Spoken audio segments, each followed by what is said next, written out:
السلام عليكم السلامة، مرحبا بكم. ان شاء الله تكونوا ملاح ومهنيين. ان شاء الله نشارك معكم كيفاش ندير لافاغس تاع كاوكاو باش هذيك لافاغس تجيني طريه ما تجينيش يابسه كي نديروها في الكاطو. بسم الله. الحاجه الاولى كنت سخنت الكوشه وحطيت هذاك الكاوكاو يتحمص، غير تشوفوه يبدا يطلق ريحته طفوه عليه.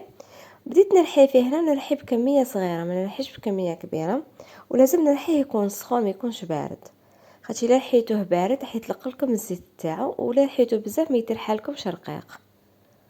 هاوليك فاش خرج لي. نرحيه كامل ونولي لكم. هاوليك فاش تحصلنا عليه بعد ما رحيناه كامل. ما طلقش الزيت تاعو كي تحمصوه هكذايا.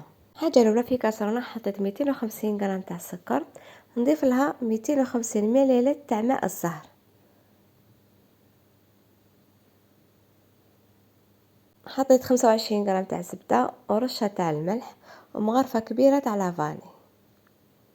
نحطهم على النار هاديه. كي نشوفوا كامل داب هذاك السكر نمسو بيديا، كي نشوف بلي هذاك السكر ما كاشو تما نعرف بلي سيرو تاعي راهو واجد.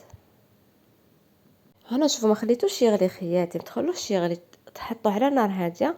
غير تشوفوا هذاك السكر تاعكم داب، نبدا نفرغ هذاك كيلو تاع اللوز.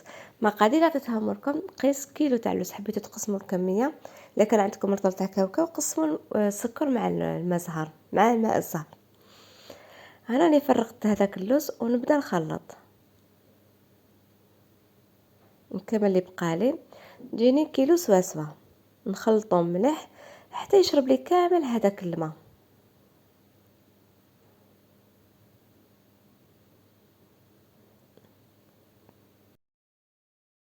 نبقى نخلط فيه، لازم نحركو هكايا باش ما يتحرقليش.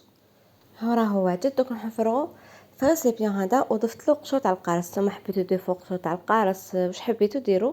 انا كنت درت له لافاني وزدت له قشور تاع القارص. هاوليك فاش تحصلنا عليه مازالو سخون، نخليه نغطيه ونخليه يبرد.